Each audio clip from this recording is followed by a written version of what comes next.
Hello, fellow booktubers. It's John from Toronto, and I'm holding up here, in case you can't read, Amy Tan's The Joy Luck Club. This is a bit of a blast from the past. 1989 is when it was first published. This is a somewhat newer version or edition, but in any event, um, you probably heard of it. Most of you have probably read it. But it's been a while, hasn't it?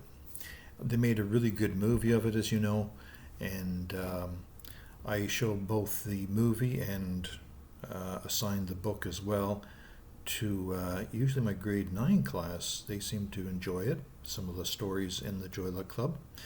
For those of you who haven't read it, or if you just sort of forgotten, it's not really a novel. It's a series of interconnected short stories, and we have no less than 8 narrators. Okay, it's about 4 mothers from China. Well, I guess before they leave China, they're most of them are just single women. But in I believe it's 1949 was when the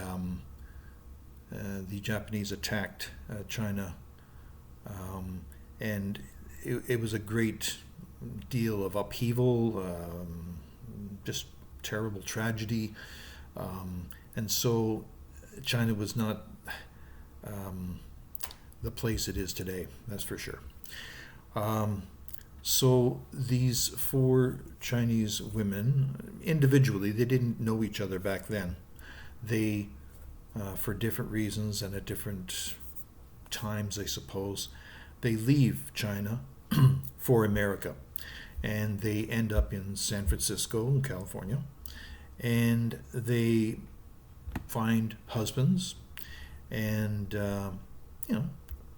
not right away, but, as the stories progress, and they find husbands, as they say, and they have children, and they each have at least one daughter, and the 4 daughters that were born in San Francisco and have gone to public schools, so they know basically English only for the most part.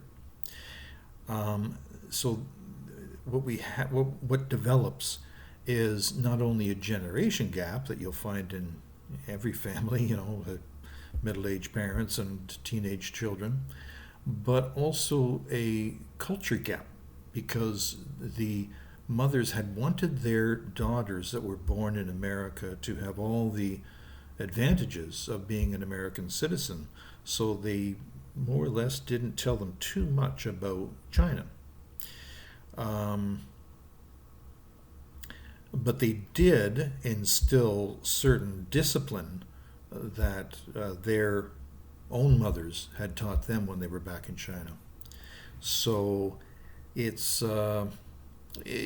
creates some very interesting situations in this book of short stories. I guess we can call it a novel, but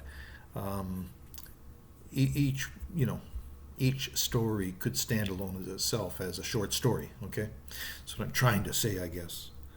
1 second. Oops. Okay, a little bit of a ding there. And these are, like, Amy Tan is just fantastic. I think she did a fantastic job with an almost impossible job.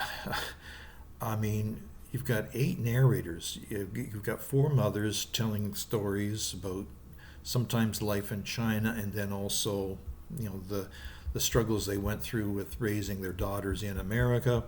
Then you've got the 4 daughters who were born in San Francisco, and they tell their own story of growing up and the stuff that they had to deal with their mothers, and how it was quite a challenge. And the mother's stories are particularly interesting because they give accounts of old China, what it was like for them growing up, and some of the myths and stories and history of China back in the olden times, let's say. And many of these stories carry some pretty deep meaning.